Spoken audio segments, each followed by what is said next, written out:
You have a vision board that is full of stuff that you want to manifest. You want to go on more vacations. You want a few new friends. You want to start that successful Etsy business. But you don't actually know how you're going to do any of that. Or maybe you don't feel that confident in yourself that you can make those things happen.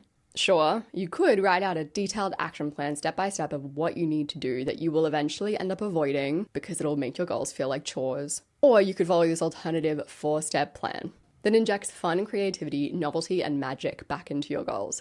Welcome to Grow With Intention, the podcast for people who want to create a life that feels good. Today we're talking about a 4-step process that makes achieving your goals a little more fun. Here's the first step that you want to take if you want to inject some manifestation magic into your goals. So many people set arbitrary goals that are too specific. Hear me out. If your goal is go to the gym every single day, and you have a picture at a girl who is at a gym on your vision board, ask yourself, do you actually want to go to the gym every single day? Or do you want to figure out a way to move on a regular basis that makes you feel really good in your body, that makes you feel energized and healthy? It would be one thing if you loved the gym already and that was on your vision board. 100% go for it. But if you don't fit into that box, you've set a goal to go to the gym every day based on the assumption that that is the best way to get you what you want, which is to feel energized and healthy. And that limits you. So step 1 is dropping your goals that contain the solution.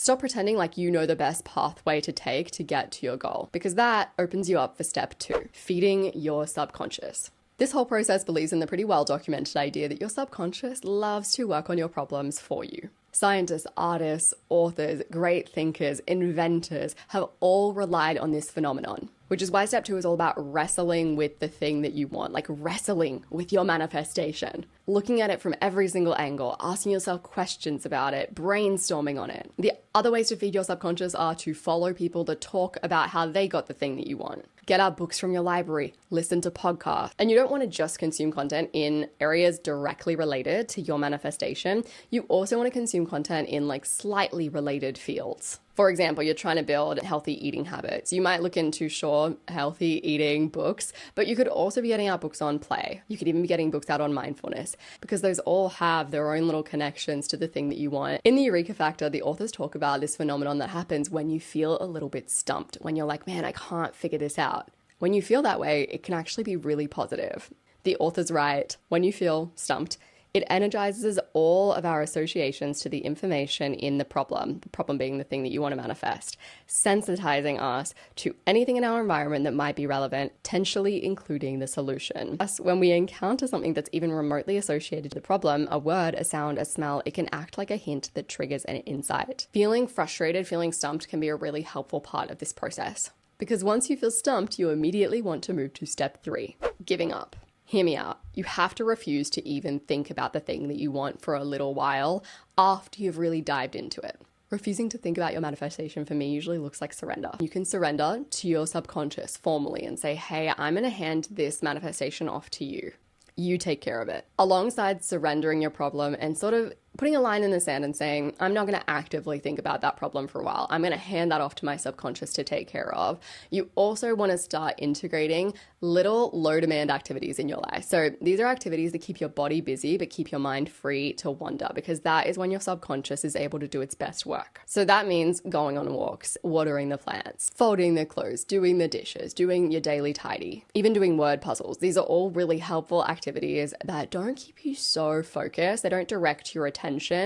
So your subconscious is allowed to wander in the background. Obviously, when you're doing these activities, you don't want to be listening to a podcast or a TV show. That's going to completely hinder this whole process. But eventually, after a few days, if you follow this process, you will get a little zing in your brain. And getting an insight is so different to forcing yourself to sit down and write out an action plan. An insight comes to you, and it comes with a little zing of motivation.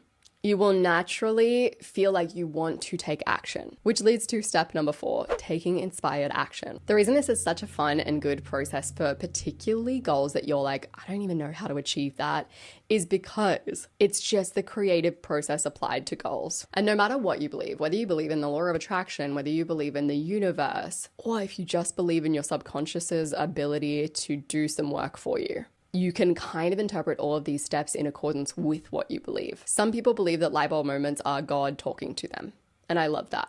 Go with that if you are religious. Some people are all about the universe and the collective consciousness. You can believe in that and still use this process. You might just believe in the creative process that has been documented and studied over and over again and found to be a very real thing. Just interpret it through your lens of the world. The more you interpret this process based on your own beliefs, the easier it will be for you to buy into it, the more you'll believe in it, and the more you believe in it, the more it'll work. If that's the case, apply your beliefs to this process. This podcast episode was like a little slice of the practical manifestation course that has just been released on the Intention app, which is my downloadable app. I'll have links down below. The practical manifestation course goes deep on these ideas, but also presents different, really complementary ideas that will help if you are in a place where you're like, man, traditional, structured and rigid goal setting isn't really working for the goals I'm trying to achieve right now. I need another process that is more fun, that is more novel, that feels a little bit more flowy. If that's where you're at, you're going to love the Practical Manifestation course. That's exactly who I created it for. So I'm going to have it linked down in the description below for the Intention app. You can get it on Android and you can get it on iPhone. And that is going to be my rec of the week, because I always end with a little rec of the week. I appreciate you so much, and I'll see you soon.